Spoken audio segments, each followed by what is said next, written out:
Filipenses, no capítulo 2.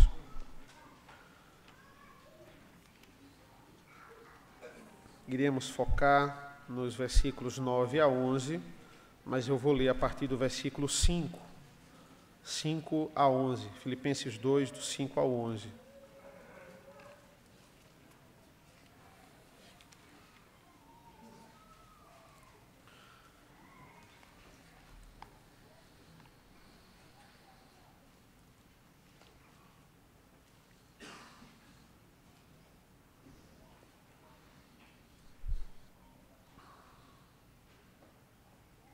Assim diz a palavra do Senhor,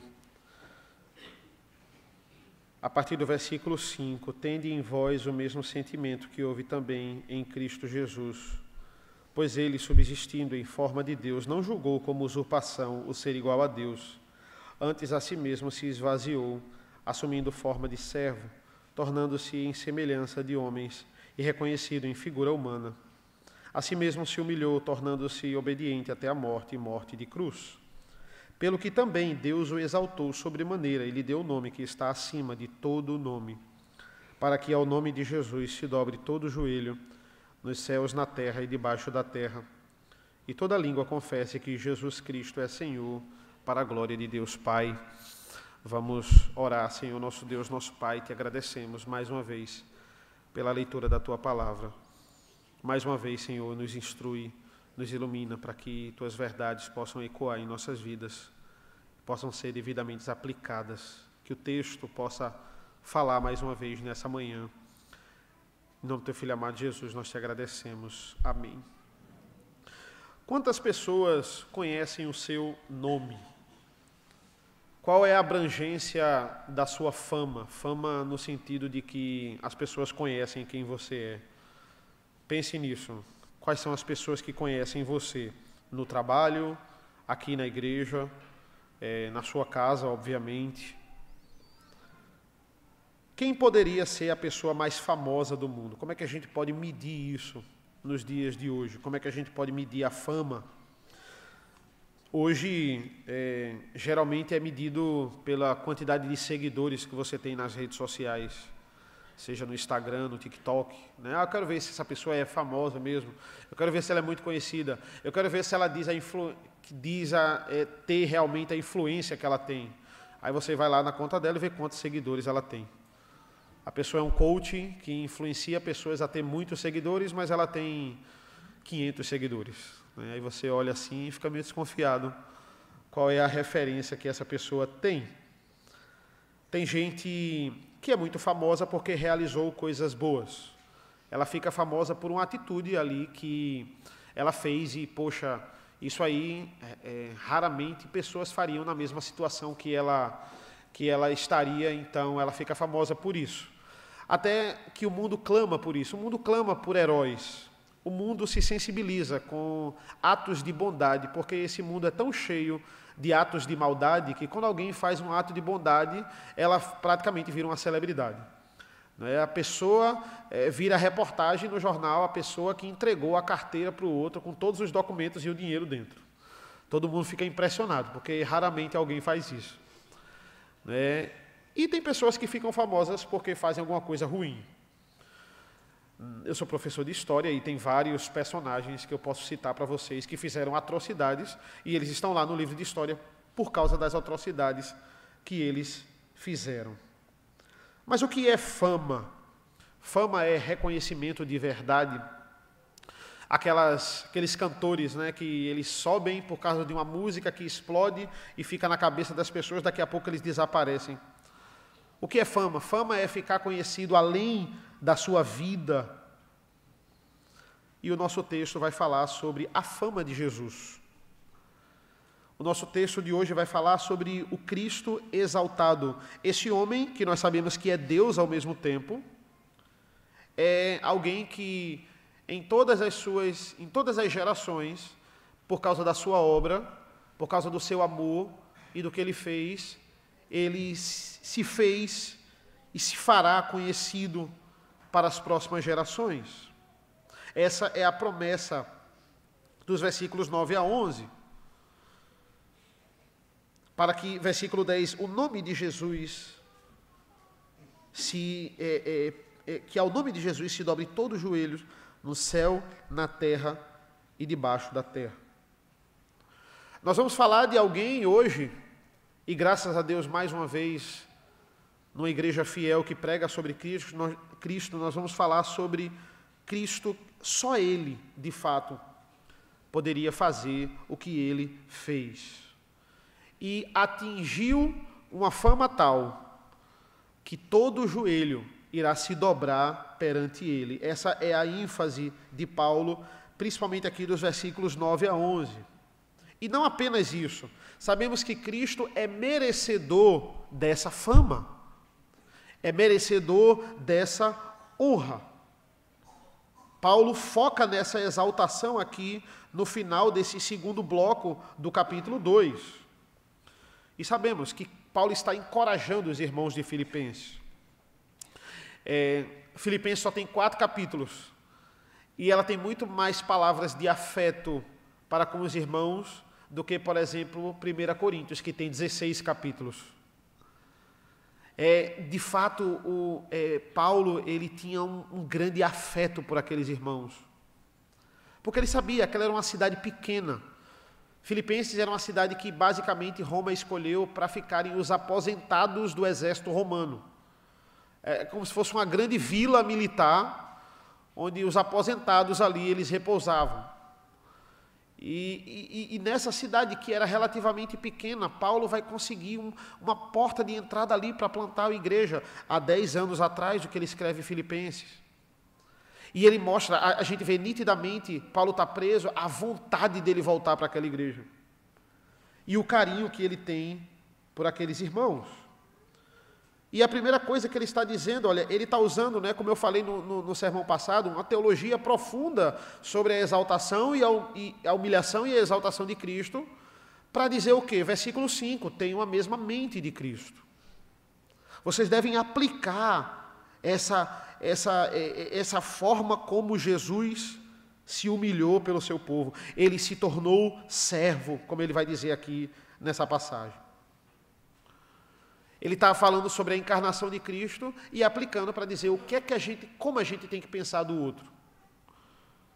Como é que a gente deve tratar o outro? Tenham a mesma mentalidade. Busque em primeiro lugar o interesse do outro. Busque em primeiro lugar servir ao outro. Mas Paulo vai continuar falando no versículo 9. Ele vai dizer, a obra de Cristo não termina na cruz. Ela continua. Claro que a cruz é muito importante. A cruz é um grande símbolo, o símbolo da redenção. É como se fosse o arco-íris do Novo Testamento. Esse é o símbolo da cruz. A cruz é o ponto mais baixo da humilhação de Cristo. Mas a gente sabe que tem algo que acontece depois da cruz. Se a gente para na cruz, o evangelho está incompleto. Se a gente acredita na morte, mas não acredita na ressurreição, Paulo vai dizer lá em 1 Coríntios, não tem sentido. Você está negando o Deus que é perfeito e tem poder para ressuscitar porque ele venceu a morte. Você está tirando a vitória de Cristo sobre a morte. Você está pregando um evangelho incompleto. Se Cristo não ressuscitou, nós não vamos ressuscitar. Essa é a lógica dele em 1 Coríntios 15.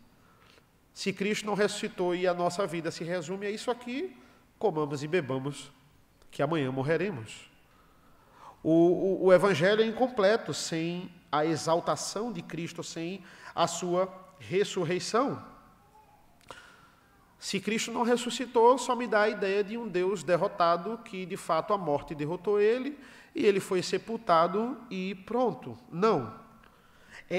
Vale a pena ressaltarmos a exaltação de Cristo. E entenda, quando a gente aqui, como humanidade, estamos experimentando alguns pontos de humilhação. Somos humilhados em algum sentido. Somos um povo humilhado. E a vida é repleta de heróis, como eu falei no começo, que surgem e fazem uma boa ação, e ganham fama, e ganham a notoriedade das pessoas. Tem gente que é famoso porque simplesmente não fez nada, porque simplesmente é famoso. Ou tem um rostinho bonito, as pessoas seguem, e ela não faz absolutamente nada. Ela só aparece e é famosa. Mas, no geral, a nossa sociedade, ela clama por heróis. A gente vibra com o herói que derrota o dragão e salva a princesa. Salomão, ele vai chamar isso em Eclesiastes de anseio por eternidade. A gente tem anseio para que a justiça seja feita. Mas essas histórias, elas estão tentando imitar apenas a grande história, a história de Cristo salvando o seu povo no seu plano maravilhoso, no seu plano perfeito, no seu plano redentor. Mas humilhação é algo que nos acompanha. O pecado faz isso com a gente. A partir do momento que a gente nasce, a gente já começa a morrer. Quando a gente nasce, a gente já começa a ficar mais velho. E isso é um tipo de humilhação, a humilhação da morte. Mas, entenda, nós podemos, alguém pode nos humilhar nessa terra, a gente pode ser perseguido nessa terra é um alvo de grandes injustiças que o crente pode passar, são pontos de humilhação. Também passamos por alguns pontos de exaltação também. Exaltação no sentido de você ser honrado numa formatura, de você ser reconhecido no trabalho, e você ser parabenizado, e as pessoas honrarem você com algum presente ou com alguma coisa. Nós passamos por pontos aqui e ali de humilhação e exaltação nesse mundo. Mas nada é comparado à humilhação de Cristo. A humilhação de Cristo foi a maior de todas. A nossa humilhação, por pior que seja, não pode ser comparada à humilhação de Cristo. Mas também a exaltação dele foi a maior de todas. É a maior de todas. Ele foi para o ponto mais baixo, para logo em seguida ir para o ponto mais alto. O nosso catecismo maior é bem enfático quando fala da humilhação e da exaltação de Cristo. Por exemplo, resposta 47 vai dizer assim: Cristo humilhou-se na sua concepção e nascimento, em ser desde toda a eternidade o Filho de Deus no seio do Pai, que aprouve no cumprimento do tempo tornar-se filho do homem, nascendo de uma mulher de humilde posição, com diversas circunstâncias de humilhação fora do comum. Ele continua decorrendo no catecismo sobre a humilhação de Cristo. Resposta 48. Foi humilhado em vida, sujeitando-se à lei como ser humano comum de nós. 49. Humilhado na cruz na sua morte. 50. Humilhado depois da morte, no seu sepultamento. Permaneceu debaixo do poder da morte, mesmo que por pouco tempo. Ele está dizendo, olha, até o sepultamento de Jesus foi uma forma de humilhação. Pergunte para você mesmo, por que Jesus, logo após ele ter morrido na cruz, ele mesmo não saiu da cruz e ressuscitou? Por que não imediatamente ali mostrar logo para aquelas pessoas que ele era o Filho de Deus? Ele não já tinha morrido? Morreu, 5 minutos, sai da cruz e mostra que ele, ali a todos ali, que ele é o Filho de Deus, descendo ele mesmo da cruz. Por que Cristo não fez isso imediatamente? Porque o maldito de Deus, ele precisava ser sepultado. Aquele que carregava o pecado do povo precisava ser sepultado. O pecado precisava ser sepultado através do seu representante.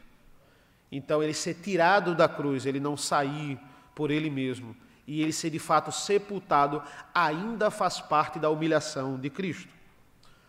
Catecismo é sistemático: nascimento, vida, crucificação, morte, sepultamento. Tudo faz parte da humilhação de Cristo. Ele tem que passar por todas essas fases, e passou isso por mim e por você. Uma vida inteira de humilhação. Cristo foi exaltado em alguns momentos da sua vida, quando ele fazia os milagres, quando ele pregava, muitas pessoas de fato o adoraram, e ele teve momentos de exaltação. pontos aqui e ali de exaltação, de reconhecimento que ele era o Filho de Deus, mas na sua totalidade, desde o nascimento, humilhação. Em vida, uma vida de humilhação. Qualquer humilhação que a gente venha a sofrer é muito pequeno comparado ao que Jesus sofreu.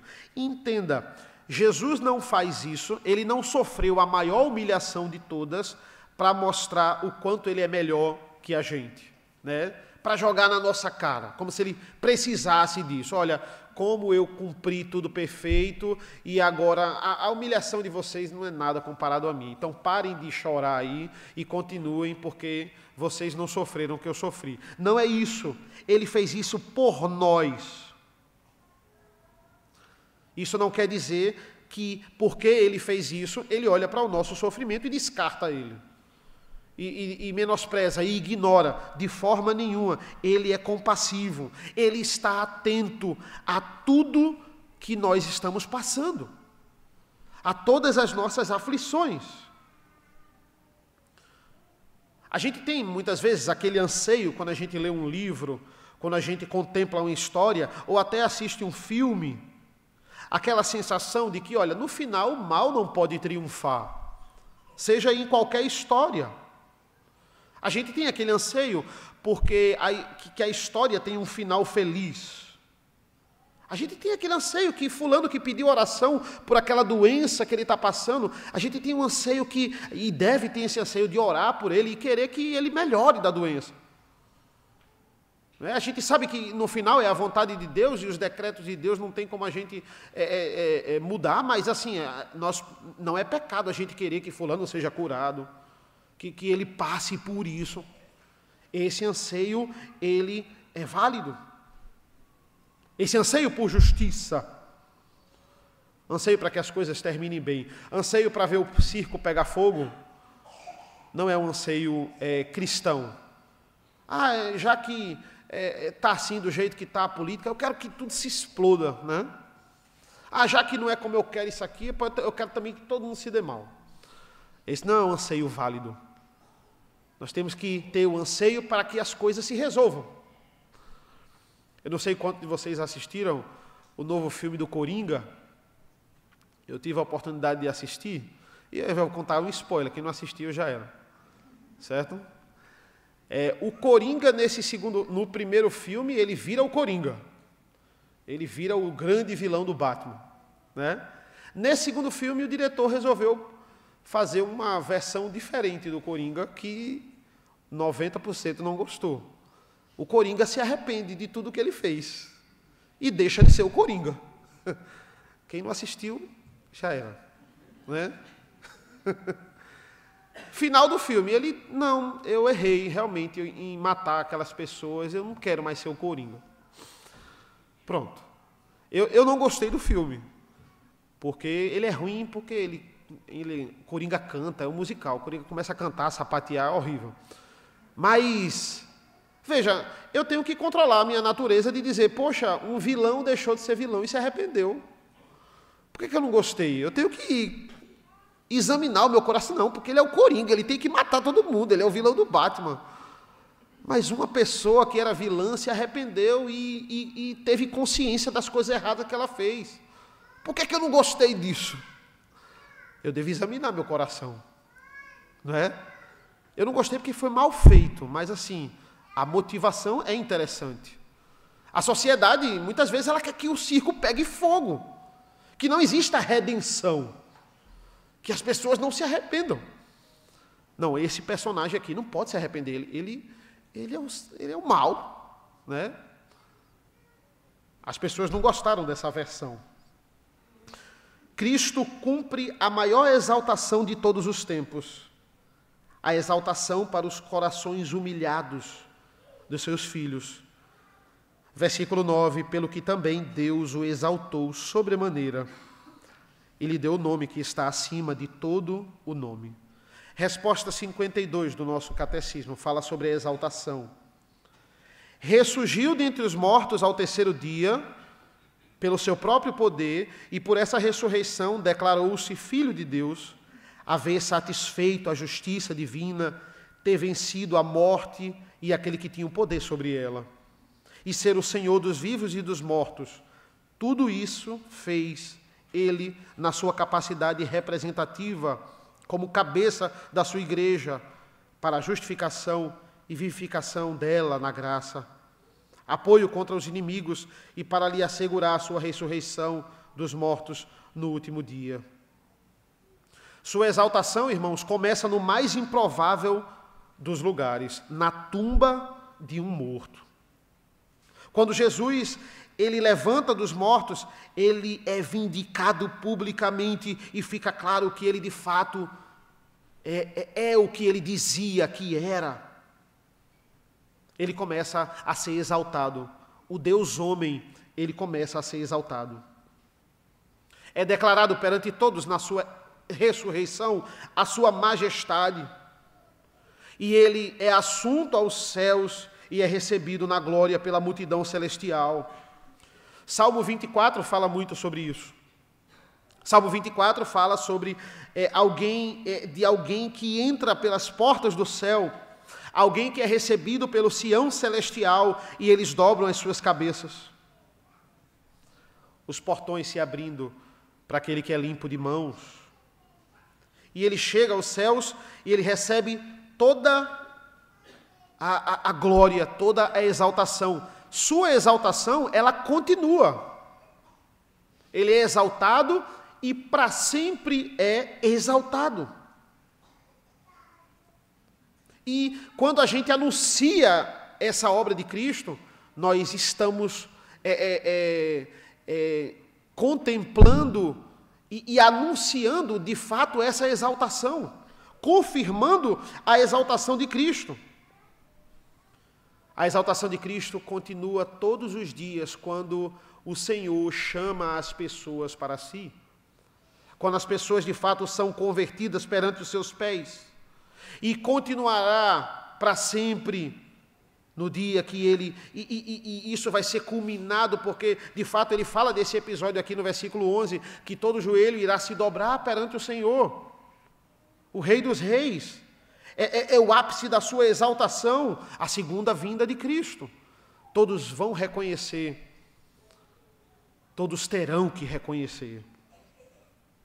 É importante que nós como discípulos entendamos isso. Estamos no time vencedor. Estamos naqueles que são embaixadores de Cristo nesse mundo. Somos aqueles que vamos vencer no final, porque Cristo venceu a morte. E a sua exaltação, ela ainda não é completa.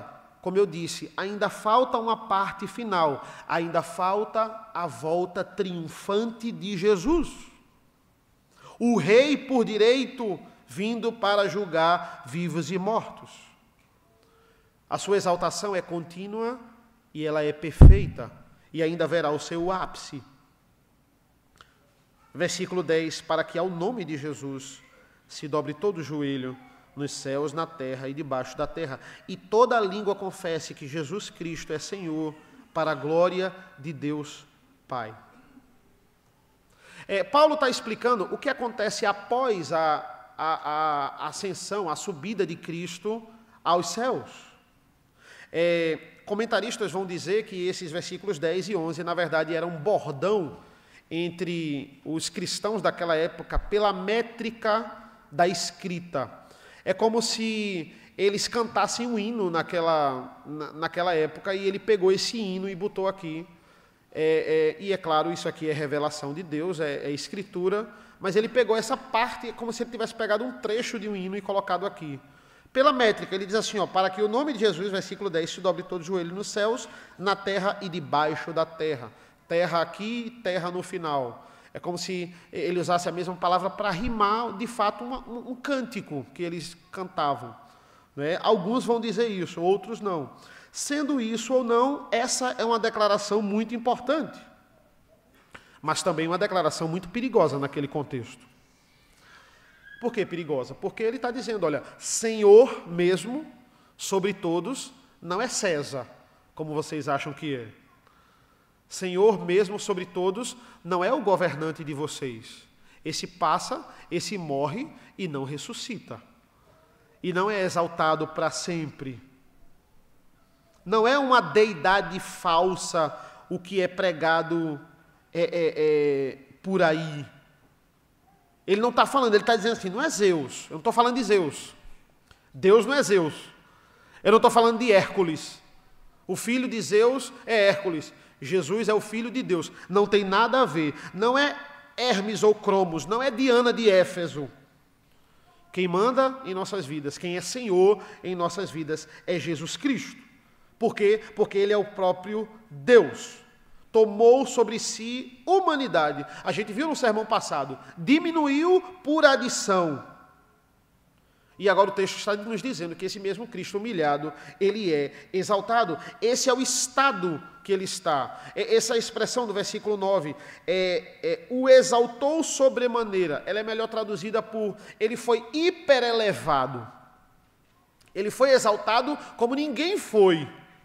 O exaltou, aí ele destaca sobremaneira. Ele foi hiperelevado. E ele nos diz, todo joelho se dobrará, versículo 10. Isso quer dizer que todos irão se converter? Não. Não como os dizem os universalistas. Não, no final, quando todo mundo vê a glória de Deus, todo mundo vai se converter de forma nenhuma. E isso quer dizer o quê? Que até os condenados, os ímpios, eles não vão ter como. Eles vão reconhecer a glória de Deus. Não haverá outra opção diante de tamanha glória. Todos, ímpios e salvos, reconhecendo a glória de Deus. Hoje em dia nós passamos, há um bom tempo, do islamismo, né, em termos de número de religiosos. Né? No caso de cristãos, somos 2,16 bilhões. Eles são 1,6 bilhão por aí. Mas a gente sabe, não é? Quantos salvos, de fato, estão nesse bolo aí de 2,16 milhões, que de fato eles são cristãos e fiéis à palavra de Deus? Vamos colocar aí, sei lá, 15%, 20%, não sei. Ainda pode ser muito pouco ainda. Mas junte todos os salvos que estão vivos, junte todos os salvos do Novo Testamento, né? No caso nós também, junte todos os salvos do Antigo Testamento, dá um número muito bom ainda de gente, é uma multidão de pessoas se ajoelhando. Mas ele está dizendo o que é mais, ele não está dizendo que são só os salvos. Junte todos os que passaram por esse mundo, ímpios e salvos, eles vão reconhecer, eles irão reconhecer. É interessante o versículo 9, que ele diz assim, deu o nome que está acima de todo nome. Alguns comentaristas, creio eu que numa visão equivocada, eles vão dizer que Jesus tem um novo nome, que a gente só vai conhecer no grande ápice da exaltação. Ele tem um novo nome. Tem Jesus, e aí a gente vai conhecer ainda o nome que está acima de Jesus. Mas eu, particularmente, eu não creio nisso, porque aqui não nos dá uma ideia de um nome meramente pessoal. Aqui não seria Jesus e a gente vai conhecer um novo nome de Jesus que a gente não conhece agora. Não, aqui esse nome que está acima de todo nome, ela remete a uma posição de autoridade. Essa é uma posição é um título de governante. E ele na verdade, ele cita aqui uma passagem muito famosa, e isso tinha muito no Antigo Testamento, de Deus julgando os inimigos da nação de Israel, colocando os inimigos debaixo dos seus pés. Essa é uma expressão famosa no Antigo Testamento. Eu queria ler uma delas. Por favor, abra comigo em Isaías 45.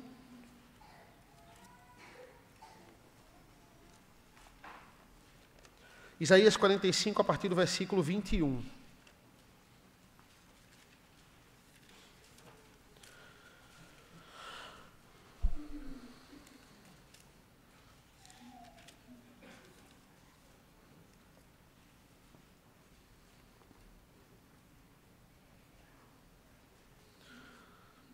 Olha o que diz a palavra do Senhor, a partir do versículo 21, do capítulo 45. Declarai e apresentai as vossas razões, que tomem conselhos uns com os outros. Quem fez ouvir isto desde a antiguidade? Quem desde aquele tempo o anunciou? Porventura, não o fiz o Senhor? Pois não há outro Deus senão eu. Deus justo e Salvador, não há além de mim.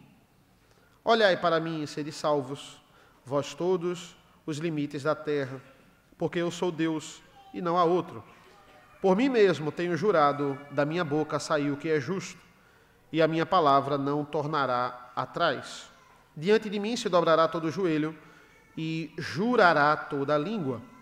De mim se dirá, tão somente no Senhor, a justiça e força, até ele virão e serão envergonhados todos os que se irritarem contra ele. Mas no Senhor será justificada toda a descendência de Israel, e nela se gloriará.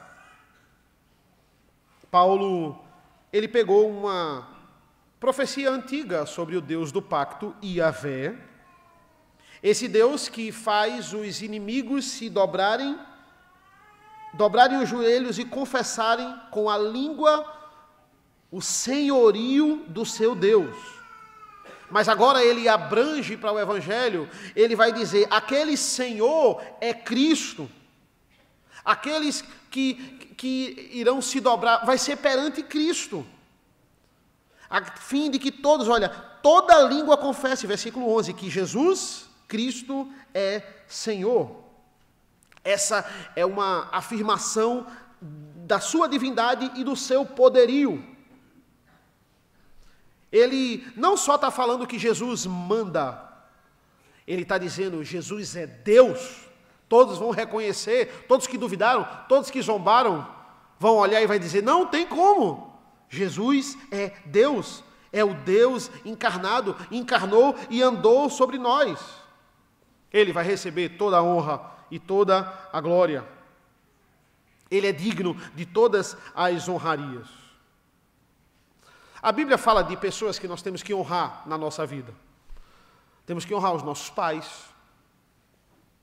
Temos que honrar as autoridades, desde que nenhum deles nos impeça de honrar o nosso Deus. Desde que as autoridades não queiram lhe obrigar a desonrar o Senhor. Repare que Paulo, ele está declarando tudo isso, mas ao contrário de algumas pessoas, Paulo vivia o que ele pregava. Paulo pensava em Deus. Paulo pensava nas escolhas que ele fazia, nos dilemas que ele tinha, o que Jesus faria. É ilógico eu dizer que eu amo a minha esposa e não pensar nela. Eu amo a minha esposa, mas em nenhum momento do meu dia eu penso nela. Ou eu tenho saudade de falar com ela. Um casamento saudável, a gente tem saudade, a gente quer saber como é que a pessoa está, se ela está bem. A gente não pode deixar muito entrar no cotidiano e a gente perder isso. Tem que sempre aquecer essa chama.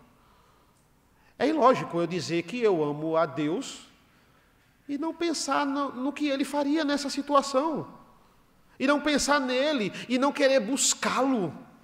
É ilógico isso. Ele está investindo, como eu falei, numa igreja muito pequena na Europa.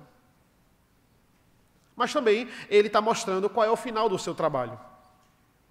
Ele está mostrando aonde o trabalho dele vai dar. Olha, por que vale a pena eu estar preso? Porque eu estou preso porque eu estou pregando o Evangelho. Paulo estava preso por causa disso.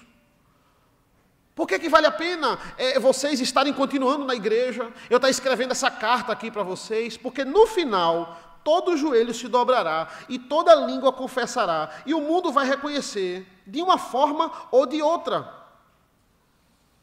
Não ache que o inferno é um lugar de rebeldia e o céu é um lugar onde Deus manda. O inferno é o lugar onde o diabo manda e o céu é o lugar onde Deus manda. Não. No inferno as pessoas acham que vão escapar de Deus. Que lá não vai ter Deus, né? Só o diabo e está tudo certo, está tudo liberado. Mas a gente sabe que não é assim. Deus, Ele é Senhor na terra, no céu e no inferno. O diabo lá é um dos prisioneiros. Lago de fogo e enxofre, o diabo é um dos punidos. E lá também, todo joelho se dobrará. É impossível não se dobrar diante de tanta glória. O diabo não manda lá. Isso tem implicações no ramo das missões. O missionário, e todos nós que evangelizamos, nós temos que mostrar os benefícios de seguirmos a Cristo, de sermos aceitos por eles, mas também nós não podemos camuflar as implicações de não seguir a Cristo. Daqueles que rejeitam o seu nome. E quais são as implicações? Condenação eterna. Não podemos camuflar o Deus justo ou omitir o Deus justo. Só falar do Deus amoroso, do Deus misericordioso. Temos que mostrar aquele Deus que odeia o pecado. Somos embaixadores. E isso tem implicações diretas no culto ao Senhor. O que é o culto? É uma festa.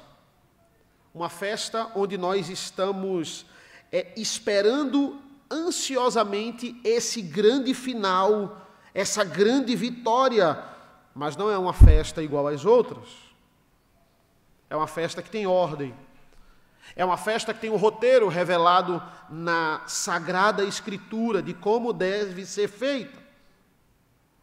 Aqui a gente celebra a vitória do Cordeiro através da sua humilhação, exaltação, aguardando a sua maior exaltação. Cantamos e celebramos isso. Cristo é exaltado. Sua exaltação, ela continua. E também a sua exaltação glorifica o Pai. É o que diz o versículo 11. Que toda língua confesse que Jesus Cristo é o Senhor. Para quê? Qual a finalidade? A gente pergunta ao texto, para a glória de Deus Pai. Quem é glorificado pela exaltação de Cristo? Deus Pai. Você nunca parou para pensar nisso? Veja, se ele foi humilhado, por que a necessidade de ser exaltado? Quantas pessoas têm essa dúvida? Se ele é um Deus tão humilde, por que ele quer adoração para si? Por que essa preocupação com a exaltação? Humildade não é, talvez, aquele que não ligaria para isso? Alguns levantam esse ponto. E acusam Jesus de não ser verdadeiramente humilde, porque Jesus fez o que fez por causa da humilhação. Que humilhação é essa que, assim que tudo der certo, ele coloca todo debaixo dos seus pés e todos têm que se ajoelhar? Imagina se eu chegasse assim para vocês e dissesse assim, irmãos, me perdoem pelo sermão de hoje, porque faz 3 semanas que eu não preparo o sermão, porque eu estava de férias. Então, me deem um desconto hoje. Poderia ter 2 reações aqui. 2 reações. Primeiro, se você não gostasse do sermão, você ia me dar um desconto, porque eu falei, né? Eu me humilhei aqui perante vocês. Você ia dizer, não, faz tempo que ele não prepara um sermão, então vou dar um desconto hoje, né? E se você gostasse, você ia dizer, caramba, ficou um tempinho sem pregar e ainda assim, uma boa pregação. Então pronto. Uns iam me dar um desconto e outros iam me exaltar. É claro que eu poderia falar isso como uma simples desculpa, pedindo desculpa realmente. Mas, de uma forma pecaminosa, eu poderia usar isso para propositalmente me humilhar, para buscar pelo menos ser exaltado por alguns. Foi uma humilhação pensada aqui, calculada, para pelo menos alguns me exaltarem. Porque se alguém gostava, vai dizer, caramba, se ele estava enferrujado e preparou esse sermão, um bom pastor, uma bênção. Será que Jesus é assim? Será que Jesus é como a gente? Será que Jesus calculou uma baita queda, a maior de todas, para depois voltar e dizer, olha como eu sou o melhor. Olha a minha exaltação. Não.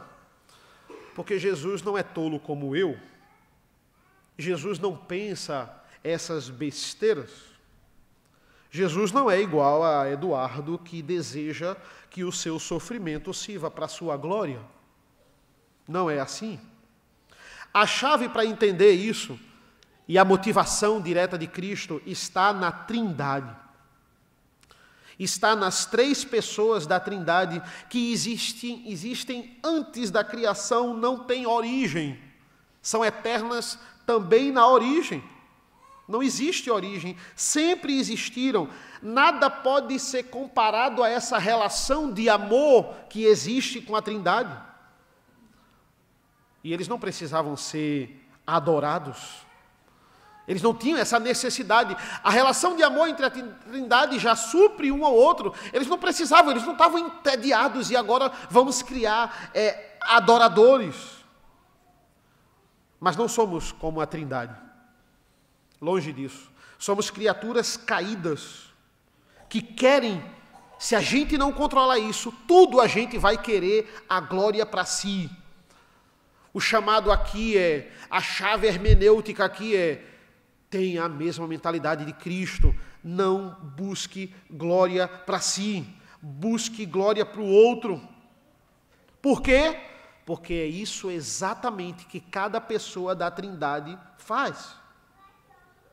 Porque é certo Jesus ser exaltado sobre todos, e seria péssimo se eu fosse exaltado sobre todos, porque o objetivo da exaltação dele, versículo 11, é glorificar o Pai.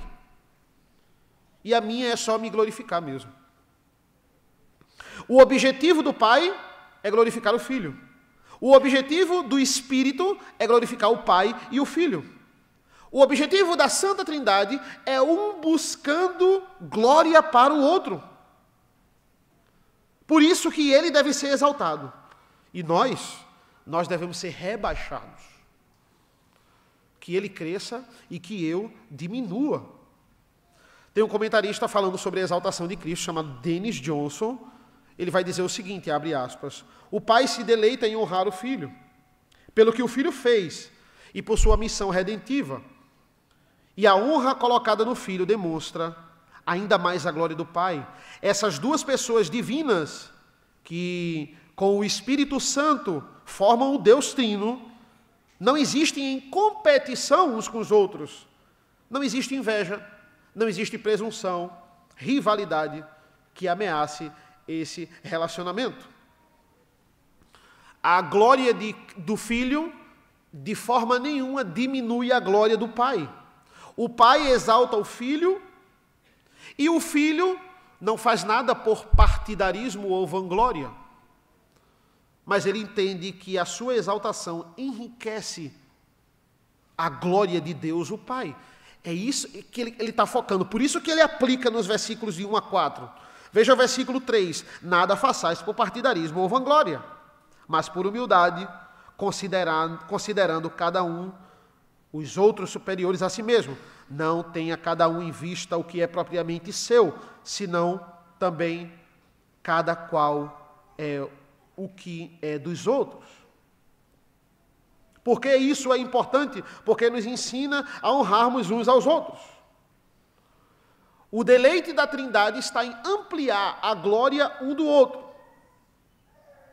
O objetivo é para a glória de Deus Pai.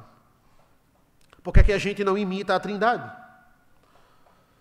Por que é que a gente não para de se promover e passa a se preocupar com os outros? Se cada um aqui focar no outro, todos nós vamos ser supridos. Tenha a mesma mentalidade de Cristo.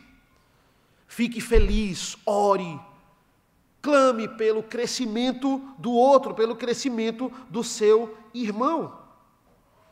É isso que ele está dizendo aqui, mas competição, irmãos. Competição faz o outro, a gente puxar o outro para baixo. E não é isso. Vamos replicar, Paulo está dizendo. Olha essa doutrina aqui, essa teologia, profunda. A doutrina da humilhação e da exaltação de Cristo, aplique na sua vida. João 17, a partir do versículo 20, um versículo que é lido bastante aqui na igreja. Não peço somente por este, mas também por aqueles que vieram a crer em mim, por meio da palavra que eles falaram, a fim de que todos sejam um. E como tu, ó Pai, está em mim e eu em ti, também eles estejam em nós, para que o mundo creia que tu me enviaste. Eu lhes transmiti a glória que me deste, para que sejam um, como nós o somos, eu neles e tu em mim, a fim de que sejam aperfeiçoados na unidade, para que o mundo conheça que tu me enviaste e os amaste, como também amastes a mim. Jesus não vem buscar a sua glória. O Pai o justifica. E como consequência, o Filho pede para que, em unidade a Ele, nós também, o seu povo, nós sejamos glorificados. Começamos a viver dessa forma, irmãos, ou continuemos a viver dessa forma. Parar com essa febre de apenas querer ser elogiado. Esse é um grande problema dessa geração. Veja, é uma geração que ela não pode ouvir um não. Os pais, eles criam os filhos apenas para a aceitação. Apenas para eles, os filhos, serem engrandecidos. A criança, ela não consegue lidar com a rejeição. O primeiro sinal de rejeição, nós temos aí grandes crises nas famílias. Ela não sabe lidar, ela não vai saber lidar quando alguém disser não numa entrevista de emprego. Porque ela sempre teve o sim na casa dela. Ela não vai saber lidar com isso. Não é isso. Ela só pensa nela, ela só pensa no mundo dela. A Bíblia caminha num caminho totalmente contrário a isso. Pare com essa febre de constantemente querer a glória para si. Comece a ter a mente de Cristo, exaltar o meu irmão, exaltar o Senhor. Quanto mais alto ele for, mais eu vou junto. Essas são as implicações, irmãos, que a gente vai ver à noite. Quais são as implicações diretas da exaltação e da humilhação de Cristo? Versículos 12 a 18. A gente vai ver mais sobre isso à noite. O que foi humilhado deve ser exaltado por nós. Cristo é o seu nome. Jesus, o maravilhoso conselheiro, o Deus forte, o Pai da eternidade, o príncipe da paz, o Messias, o Senhor, o primeiro, o último, o alfa, o ômega, o princípio e o fim, o Rei dos reis, o Senhor dos senhores. Ele há de vir, o Filho de Deus, e todo joelho se dobrará. A questão é só quando. Isso a gente não sabe. Amém, irmãos? Oremos. Senhor nosso Deus, nosso Pai, te agradecemos pela tua maravilhosa palavra, profunda aos nossos corações. Nós agradecemos por esse bloco do texto, que eu pude terminar aqui sobre a humilhação e a exaltação de Cristo. Nos abençoa ao longo deste culto, em nome do teu Filho amado Jesus. Amém. Amém, meus irmãos.